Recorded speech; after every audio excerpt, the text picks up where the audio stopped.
ሰላም ጤና ይስጥልን የተከበራችሁ የቴሌቪዥናችን ተከታታዮች እንደምን ቆያችሁ? ከከፋ ቴሌቪዥን የዜና ወጃ ሰዓታችን ደርሶ ለዕለቱ የተመራረጡ ዜናዎችን ይዘን ቀርበናል። ከዜናዎቹ ጋር ምህረት ብርሃኑ ቆይታ አደርጋለሁ።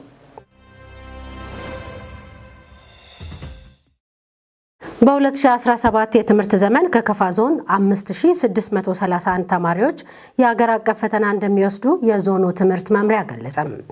ከነዚህ መካከል 808 ተማሪዎች በበይነ መረብ ፈተና እንደሚወስዱ የመምሪያው ኃላፊ አቶ ሙሉጌታ መሸሻ ተናግረዋል። አንተነህ ፍቃዱ ዝርዝር አለው።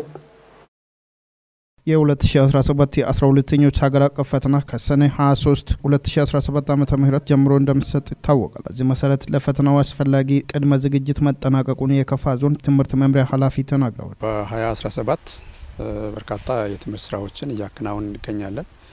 ከዛ ውስጥ አንዱ የፈተና አስተዳደር ስርዓት ነው። ይሄ ደግሞ የመጨረሻው የትምህርት ምዕራፍ ላይ ደርሰናል። እዚህ ውስጥ የ6ኛን የ8ኛን የፈተና አስተዳደር ስራዎችን ሰርተን ጨርሰናል ስኬታማ በሆነ መንገድ። አሁን ደግሞ በ2017 አገር አቀፍ ፈተና የሚወስዱ የ12ኛ ክፍል ተማሪዎች አሉ። ከሰኔ 23 ጀምሮ የአገር አቀፍ ፈተና እንደ ዞናችን እንደ ሀገርም እንደ ዞናችንም የሚሰጥ ነው የሚሆነው። ይህን ፈተና በአግባቡ ለማስኬድ በየደረጃው ምክክር ስለሚያስፈልግ ከዞን ጀምሮ በተዋረድ በሁሉም ደረጃዎች ላይ የፈተና አስተዳደር ስርዓቱ ስኬታማ በሆነ መንገድ እንዲሄድ ከተለያዩ ባለድርሻ አካላት ጋር ምክክር አድርገናል። የቅድመ ዝግጅት ስራዎችንም ጨርሰናል። በዞን ደረጃ ጨርሰናል። ከጸጥታ አካላት ጋር አድርገናል። ከመንገድ ትራንስፖርት ጋር አድርገናል። ፈተናው የሚሰጥበት ቦንጋ ዩኒቨርሲቲ ከተለያዩ አካላት ጋር በቂ የሆነ ምክክር አድርገን ተማሪዎችን ለመቀበል በጊዜ ዝግጅት እያደረግን ነው የምንገኘው ማለት ነው። እንደ ከፋ ዞን 5631 ተማሪዎች በመንግስትና በግል ተመዝግበው ፈተናቸውን የሚወስዱ መሆናቸውን የተናገሩት የመምሪያው ኃላፊ ፈተናው በሁለት መንገድ ነው የሚሰጠው ሲሉም አሳስበዋል። በዞናችን በትምህርት ዘመኑ 5631 ተማሪዎች በመንግስትና በግል ተመዝግበው ፈተናቸውን ይወስዳሉ ብለን እንጠብቃለን። የምዝገባችን ነው። ለእነዚህ ተማሪዎች ፊት ለፊት የሚሰጠውን ፈተና በሁለት ዙር የመጀመሪያ ዙር ላይ 2440 የተፈጥሮ ሳይንስ ተማሪዎች ፈተናቸውን ይወስዳሉ። ለዚህ በቅርቡ በቀን 21 ካሉበት ወረዳ ተነስቶ ቦንጋ ዩኒቨርሲቲ ይገባሉ። ቀጥሎ ባለው ቀን ላይ በቂ የሆነ ኦሪንቴሽን ወስዶ ለፈተና የሚዘጋጁ ነው የሚሆነው። በሚቀጥሉት ቀናት ደግሞ ተፈጥሮ ሳይንስ ተማሪዎች ከተፈተኑ በኋላ ከቀን 29 ጀምሮ የማህበራዊ ሳይንስ ተማሪዎች ይገባሉ። ቀሪዎቹ ተማሪዎች ገብቶ ፈተናቸውን የሚወስዱ ይሆናል። በዞናችን ያው በዚህ አመት ላይ በሁለት መንገድ ነው ፈተና የሚሰጠው። አንደኛው በበይነ መረብ የሚሰጥ በኦንላይን ፈተናቸውን የሚወስዱ ተማሪዎች አሉ። ሌሎቹ በወረቀት ነው ፈተናቸውን የሚወስዱት ማለት ነው። የመጀመሪያ በበይነ መረብ በቦንጋ ከተማ ዙሪያ ያሉ 808 ተማሪዎች ከአራቱም ሁለተኛ ደረጃ ትምህርት ቤቶች ተመላልሰው በቦንጋ ዩኒቨርሲቲ በኦንላይን ፈተናቸውን የሚወስዱ ነው ማለት ነው። በሶሻልም በተፈጥሮ ሳይንስም። ቀሪዎቹ ከሌሎች ወረዳ የሚመጡ ተማሪዎች በወረቀት ነው ፈተናቸውን የሚወስዱትና በዚህ መንገድ ነው ፈተና የሚሰጠው። ኦንላይን ፈተናቸውን የሚወስዱት ደግሞ ያው በቂ የሆነ ልምምድ አድርገዋል። በትምህርት ቤታቸው ላይ በቂ ልምምድ አድርገዋል። በዩኒቨርሲቲ ደረጃም ልምምድ አድርገው የሙከራ ፈተናም ተፈትነው በዛ ደረጃ ቀጥሎ ያለውን አገር አቀፍ በኦንላይን የሚሰጡ ፈተናዎችን ይፈተናሉ ብለን እንጠብቃለን ማለት ነው። በፈተናው ጊዜ ተማሪዎች በስነ ልቦና መረጋጋት እንዳለባቸውም ጠቁመዋል። ፈተና ከማስጀመራችን በፊት አንዱ የቅድመ ዝግጅት ስራ መጠናቀቅ አለበት ብለን የገመገምነው አንዱ ተማሪዎች በስነ ልቦና መረጋጋት እንዳለባቸው ከተለያዩ ከሚረብሹ ነገሮች ራሳቸውን መከላከል እንዳለባቸው በየደረጃው በጊዜ ዝግጅት እንዲያደርጉ መልእክት ተላልፏል። ገምግመናል። ዩኒቨርሲቲ ከገቡም በኋላ ተማሪዎች በስነ ልቦና መረጋጋት እንዳለባቸው ከግቢ ማህበረሰብ ጋር በቂ የሆነ ውይይት አድርገናል። በዛ ደረጃ ተማሪዎች በጣም ራሳቸውን ማዘጋጀት አለባቸው። ለየትኛውም ውጫዊ እነሱን ከሚረብሽ ነገር ራሳቸውን መከላከል መቻል አለባቸው። ከዛ መቆጠብ መቻል አለባቸው የሚል ነገር ነው የሚኖረን ማለት ነው። ከዛ ውጪ ከትራንስፖርት አንጻር ከሌሎች ሎጂስቲኮች አንጻር የሚገጥማቸው ችግር ተማሪዎችን ዞሮ ዞሮ ሊረብሽ ስለሚችል ያን ለማስተካከል የሚመለከታቸው አካላት በዛ መንገድ ቅድመ ዝግጅት እንዲያጠናቅቁ ተናግረናል። ከየወረዳው ተማሪዎችን ወደ ዩኒቨርሲቲ ሊያጓጉዝ የሚችል ትራንስፖርት በበቂ ሁኔታ ተመድበዋል። ያን የሚከታተል አካል አለ። ተማሪዎቹ ያለምንም እንግልት ወደ መፈተኛ ግቢያቸው ይመጣሉ፣ ከዛም ይመለሳሉ የሚል ዝግጅት ነው ያለን። እሱን በቅርበት ሆነን እንደምንከታተል ይጠበቃል ማለት ነው። ተማሪዎችን በፈተና ሰዓት ከሚረብሹ ነገሮች አንዱ የሐሰተኛ መረጃ መሆኑን የተናገሩት የመምሪያው ኃላፊ ለዚህም ሁሉም የበኩሉን ድርሻ ሊወጣ ይገባል ሲሉ መልእክታቸውን አስተላልፈዋል። ተማሪዎችን በፈተና ሰዓት ላይ የሚረብሽ አንዱ የሐሰተኛ መረጃ ነው። ከዛሬ ጀምሮ ተማሪዎች በጣም ራሳቸውን በዛ ደረጃ ማየት ያለባቸው የተለያዩ ፈተናን የሚረብሽ የተማሪዎችን ስለልቦና የሚረብሹ ሐሰተኛ የሆኑ መረጃዎችን መከታተል አያስፈልግም። በአሁን ሰዓት ላይ ፈተናን አስመልክቶ ከተገቢ ሚዲያ ውጪ የሚለቀቁ መረጃዎች ሐሰተኛ መረጃዎች ናቸው። ለዚህ ሐሰተኛ መረጃ ተማሪዎችን ይረብሻል። ሌሎች ማህበረሰብ ክፍሎች የተማሪውን ወላጅ ስለሚረብሽ የሐሰተኛ መረጃ ምንም ጠቃሚ መረጃ እንዳልሆነ ወስደው ፈተናቸውን በተገቢ ሁኔታ መፈተን እንዳለባቸው ከትክክለኛ ምንጭ የሚተላለፉ መረጃዎችን ብቻ መከታተል እንዳለባቸው ነው መታሰብ ያለበት። ተማሪዎች ከቤታቸው ጀምሮ ወደ ዩኒቨርሲቲ በሚመጡበትና በዩኒቨርሲቲ በሚቆዩበት ቦታ ላይ በቂ የሆነ ድጋፍና ክትትል ያስፈልጋል። በሚመለሱበት ጊዜም የወላጅ የሚመለከተው አካል ድጋፍ ክትትል ስለሚያስፈልግ ሁሉም በየደረጃ ያለው ባለድርሻ አካል የዘንድሮ የፈተና አስተዳደር ስርዓቱ እጅግ በጣም ስኬታማ፣ ጤናማ፣ ሰላማዊ ሆነው እንዲጠናቀቅ ሁሉም የየድርሻውን መወጣት መቻል አለበት የሚል መልእክት ነው ያለኝ። አመሰግናለሁ። በቦንጋ ከተማ የባንዲራ አንደኛ ደረጃ ትምህርት ቤት በ2017 የትምህርት ዘመን በትምህርት ጥራትና የተማሪዎች ውጤታማነት ላይ ያተኮረ ተግባራትን ሲያከናውን መቆየቱን ገለጸም። ትምህርት ቤቱ በቀጣይም ህብረተሰቡን በማሳተፍ የተጀመሩ ጠንካራ ተግባራትን ለማስቀጠል ማቀዱንም ገልጿል። ዘገባውን ያዘጋጀው ባልደረባችን ናስር ተማምነው ምህረት ማሞ ታቀርበዋለች። የትምህርት ቤቱ ምክትል ርዕሰ መምህር አቶ ዘላለም ወልደሰንበት እንደገለጹት የትምህርት ጥራትን ለማስጠበቅና ውጤታማ ተማሪን ለማፍራት በመንገባደድ ላይ ባለው የትምህርት ዘመን ብዙ ተግባራት እንደተከናወኑ ገልጸው በዚህ ረገድም የተሰሩ ዋና ዋና ስራዎችን አብራርተዋል። 2017 ላይ የትምህርት ጥራትን ለማምጣት ከጅምሩ 1136 ተማሪዎችን በምዝገባ ተቀብለናል። ከተቀበልን በኋላ አስፈላጊ ነገሮችን በማሟላት ከመምህራኖቻችን ጋር ሆነን እቅዳችንን መሰረት ያደረገና ጥራት ላይ በማተኮር ተማሪዎቻችንን ክፍል መማር ማስተማርን ቀጥለናል። ያው ስናስተምር ልጆቻችንን እንግዲህ መምህራኖች በሰለጠኑ በፔዳጎጂ እና በተለያዩ ባላቸው ልምድና እውቀት ደግፎ እንዲያበቁ የማድረግ ስራ ነው ስንሰራ የነበረው እና በክፍል ምልከታ ላይ ሱፐርቪዥን በማድረግ በመተጋገዝ ያሉ ደካማ ተማሪዎችን በዛ ውስጥ አካል ችግርም ሌላም ችግር ያሉበትም አሉ። እነዚህም በመለየት ልዩ ድጋፍ በማድረግ ተማሪዎቻችንን በማብቃት መምህራኖቻችን ተግተው እንዲሰሩ ከጎናቸው በመሆን ጥራት ላይ አተኩረን ስንሰራ ነበረ። ምክትል ርዕሰ መምህሩ አክለው በትምህርት ዘመኑ ያጋጠማቸውን ችግሮችና የተወሰዱ መፍትሄዎችንም ገልጸዋል። የመቀመጫ እጥረት አለ። የመቀመጫ እጥረትን ለመቀነስ አሁን ከተማ አስተዳደሩ በቅርቡ የረዳን ነገሮች አሉ።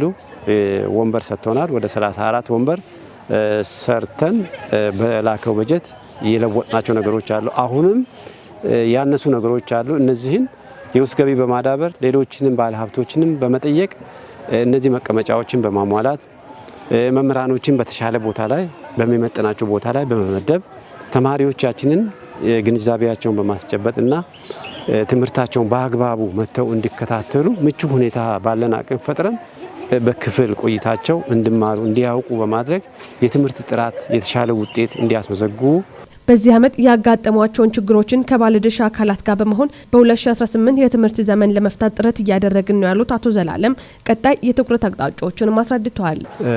በ2018 የትኩረት አቅጣጫ ብለን የምንሰራው አሁንም ጥራትን መሰረት ያደረጉ ናቸው። ይህ ትምህርት ቤት አሁን ለእናንተ የሚገልጸው በርካታ ችግር ያለበትና ሲመሰረትም ችግር ያለበት ትምህርት ቤት ነው። ለረጅም ጊዜ የቆየ በከተማ መካከል ያለ ትምህርት ቤት ነው። ይህንን መሀል ያለውን ደግሞ ከጅምሩ የግብአት ችግሮች አሉ፣ የአቀማመጥ ችግሮች አሉ። ተማሪዎቻችንም ትንሽ መሀል ስለሆነ በዚህ በኩል ገበያ አለ፣ በዚህ በኩል ሌሎች ነገሮች አሉ። እነዚህን እንዳይሸውዷቸው በማድረግ ትምህርታቸውን ብቻ እንዲከታተሉ በማድረግና አስፈላጊ ግብአቶችን በማሟላት ከህብረተሰቦቻችን ጋር በመሆን የጎደሉ ነገሮችን በማሟላት ከመንግስትም ጋር በመሆን በማሟላት ከበፊቱ በተሻለ ጥራት በተሻለ ለመስራት እያቀድን እንገኛለን። በትምህርት ቤቱ የጀነራል ሳይንስ መምህር የሆኑት አስናቀ ደበበ በበኩላቸው በዚህ ዙሪያም የሚከተለውን አስተያየት ሰጥተውናል። የመምህር ተግባራት ይታወቃሉ። ያንን እንግዲህ ለመፈጸም ስንል ብዙ ውጣ ውረዶችን ስንሰራ ቆይተናል። ለምሳሌ ቱቶሪያል በመስጠት አንድ ሀብቶችን በማዘጋጀት እንደገና ተማሪ እንዲያጠና በማድረግና ሞዴል የተፈተኑትን ድሮ ሺቶችን በመስራት በተለይ 8ኛ ክፍል ስለማስተምር እነዛን ዝግጁ እንዲሆኑ የአምናን የካቻምናን ሺቶች በመስራት ከፍተኛ ጥረት ስናደርግ እኔ ብቻ ሳይሆን ጓደኞችም የሚያስተምሩ በሙሉ በተለይ ለ8 እና 6 ከፍተኛ ጥረት ስናደርግ ነበር። በመጨረሻም ያነጋገርነው የትምህርት ቤቱ ተማሪ የሚከተለውን አስተያየት ሰጥቷል። ያው ጥሩ ውጤት ለማምጣት መጀመሪያ ከራስ ማጥናት ያስፈልጋል። አስተማሪዎች የሚያስተምሩትን ተከታትሎ መማር ያስፈልጋል። አስተማሪ የሚያስተምረውን ለብቻ ለፈተና የሚወጡትን ጥያቄዎችን ሾርት ኖት አውጥቶ ማጥናት እሱን እያጠናው አስተማሪዎች የሚያስተምሩኝን በትክክል የተማርኩት ጥሩ ውጤት ለማምጣት ነው። የህዝብን ሰላም ዘላቂ ለማድረግና ጥቃቅን የስርቆት ወንጀሎችን በመቀነስ ህዝብ ትኩረቱን በማድረግ ተግባር ላይ እንዲያደርግ እየሰራ መሆኑን የሳይለም ወረዳ ፖሊስ ጽፈት ቤት ገለጸም። ጽፈት ቤቱ 6 ቀበሌዎችን ያሳተፈና በጸጥታ ዙሪያ ትኩረቱን ያደረገ ውይይት በጉራቻ ቀበሌ አካሂዷል። ዘገባው የወረዳው የመንግስት ኮሚኒኬሽን ጉዳዮች ጽፈት ቤት ነው። ቤተልሔም መምሩ። የሳይለም ወረዳ ፖሊስ ጽፈት ቤት የወንጀል መከላከል ዋና ስራ ሂደት አስተባባሪ ምክትል ኢንስፔክተር አፈወርቅ ምሩ እንደገለጹት በወረዳው የሚገኙ ቀበሌዎችን እንደየቅርበታቸውና ባህሪያቸው በ6 ክላስተር በመከፋፈል ሰላምን ዘላቂ ለማድረግና ጥቃቅን የስርቆት ወንጀሎችን በመቀነስ ህዝቡ ትኩረቱን በማምረት ተግባር ላይ እንዲያደርግ እየተሰራ ነው ብለዋል። የክላስተር ውይይቱ የህዝቡ የቆየ ማህበረሰባዊ መስተጋብር እንዲጠናከር ከፍተኛ አስተዋጽኦ ያደርጋል ያሉት ምክትል ኢንስፔክተሩ ይህም በየወሩ እየተተገበረ መሆኑንም ጠቅሰዋል።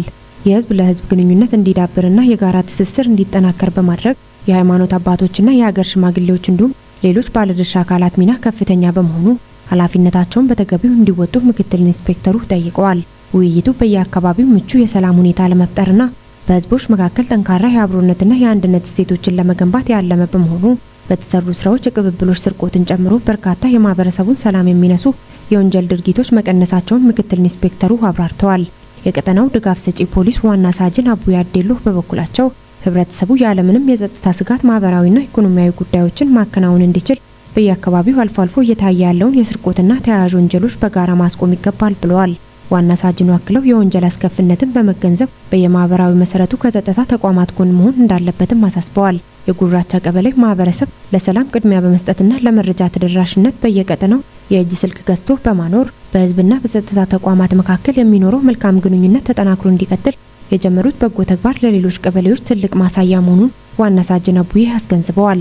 ከውይይቱ ተሳታፊዎች መካከል አቶ ተካ ጉደታና አቶ ስባቱ አበቶ በበኩላቸው የተጀመሩ የልማት እንቅስቃሴዎች ከግብ እንዲደርሱ የሰላም መኖር ጉልህ ድርሻ እንዳለው ገልጸው ሰላምን በማጽናት ልማትን ለማፋጠን የበኩላቸውን ድርሻ እንደሚወጡ ገልጸዋል። በአካባቢያቸው ማሳቸውን አርሰው በምርት ከመሸፈን ይልቅ ጦም የሚያሳድሩ መኖራቸውን የገለጹት አስተያየት ሰጪዎቹ ይህ ከስርቆት የማይተናነስ በመሆኑ እንዲያሉትን ወደ ልማት እንዲገቡ አሳስበዋል። ማህበረሰቡ በአቅራቢያው የፍትህ አገልግሎት ማግኘት እንዲችል ከማድረግ አኳያ ማህበራዊ ፍርድ ቤቶች የራሳቸውን ድርሻ እየተወጡ መሆኑን የሺሾ ኢንዴ ወረዳ ፍርድ ቤት አስታወቀም።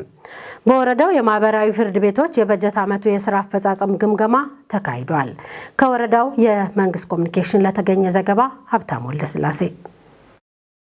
በወረዳው የማህበራዊ ፍርድ ቤት የ2017 በጀት ዓመት የስራ አፈጻጸም ግምገማ መድረክ አካሂዷል። የፍርድ ቤቱ ፕሬዝዳንት አቶ ተክሌ ታክለ እንደገለጹት የቀበሌ ማህበራዊ ፍርድ ቤት በአዋጅ ቁጥር 41 ከተሻሻለ ወዲህ ማህበረሰቡ የፍትህ አገልግሎትን በቅርቡ እንዲያገኙ ትልቅ አስተዋጽኦ እያበረከተ መሆኑን ይገልጸዋል። በወረዳው በ32 ቀበሌ ማህበራዊ ፍርድ ቤት 588 መዝገቦች ቀርቦ ለ492 መዝገቦች ውሳኔ መሰጠቱን ገልጸው 96 መዝገቦች በሂደት ላይ መሆናቸውንም ጠቅሟል። ፕሬዝዳንቱ በቀበሌ ማህበራዊ ፍርድ ቤት የሚሰራው ስራ የወረዳውን ፍርድ ቤት ጫና ለመቀነስ አይነተኛ ሚና እንዳለውም ገልጸዋል። ይህንን አገልግሎት ሁሉም ባለድርሻ አካላት መደገፍና መከታተል እንዳለባቸውም የሺሾንዴ ወረዳ ፍርድ ቤት ፕሬዝዳንት ተናግረዋል። እንደ ሀገር በኢኮኖሚ እድገት ላይ የታየውን መነቃቃት አጠናክሮ ለማስቀጠል የንግድና ኢንቨስትመንት ዘርፍ መደገፍ እንደሚገባ የክልሉ ርዕሰ መስተዳድር ዶክተር ኢንጂነር ነጋሽ ዋጌሾ ተናገሩ። በደቡብ ምዕራብ ኢትዮጵያ ሕዝቦች ክልል የንግድና ኢንቨስትመንት ቢሮ በዘርፉ ክልሉ ከተመሰረተ ወዲህ የነበረውን እንቅስቃሴና የቀጣይ አቅጣጫ ላይ ያተኮረ ምክክር በቦንጋ ከተማ አካሂዷል። ዘገባው የባልደረባችን ታጀቶ ከበደ ነው። ምህረት ማሙ በምክክር ወቅት የተገኙት የደቡብ ምዕራብ ኢትዮጵያ ሕዝቦች ክልላዊ ርዕሰ መስተዳድር ዶክተር ኢንጂነር ነጋሽ ዋጌሾ በበኩላቸው ያለንበት ወቅት የሀገር አቀፍ ንግድ ሳምንት የሚከበርበት ወቅት መሆኑን አስታውሰው በሀገር ውስጥ የምናመርታቸው ምርቶችን በብዛትና በጥራት በማምረት የምንገለገልበት እንደሆነም ተናግረዋል።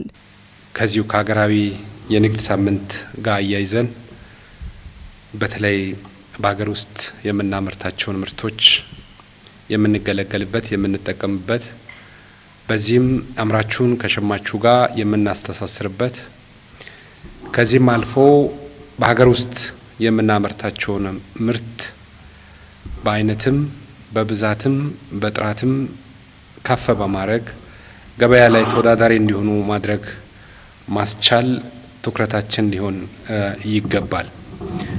ከክልሉ ምስረታ ወዲህ በዘርፉ በተደረገው ርብርብ አበረታች ውጤቶች መመዝገባቸውን ርዕሰ መስተዳድሩ ተናግረዋል።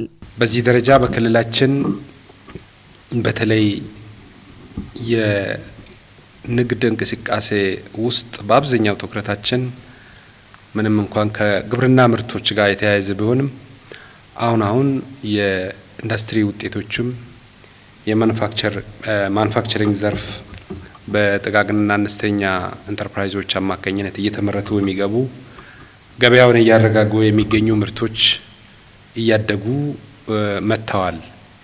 ከዚህም ባሻገር ስትራቴጂክ የሆኑ የገበያ ምርቶችም በቡና፣ በቅመማ ቅመም፣ በማር በኩል አልፎም ደግሞ በቅባት እህሎች ያለው በጣም እየተሻሻለ እያደገ መጥቷል። የቁም እንስሳት በስፋት በዚህ በክልላችን ውስጥ ባሉት ገበያም በአካባቢ ገበያም አልፎም ደግሞ ወደ ማዕከላዊ ገበያ ሁሉ የሚንቀሳቀስበት እድል እያደገ መጥቷል። በክልሉ የሚሰበሰበው ገቢ ከአመት ዓመት እያደገ መምጣቱን የተናገሩት ርዕሰ መስተዳድሩም የገቢው ዋና ምንጭ የንግድ ዘርፍ መሆኑን ጠቁመው ዘርፉን መደገፍ እንደሚያስፈልግም ተናግሯል። በክልላችን ውስጥ የምንሰበስበው ገቢም ከአመት ዓመት እያደገ መጥቷል። ትልቁ ገቢ ከዚሁ ከንግዱ ዘርፍ የሚመጣ ነው። ምናልባት ከእርሻ መሬት መጠቀሚያ ከትናንሽ ግንባታ ዘርፍ ከግዢ ዘርፍ በቫት በቲኦቲ የምናገኘው ብዙም አይደለም።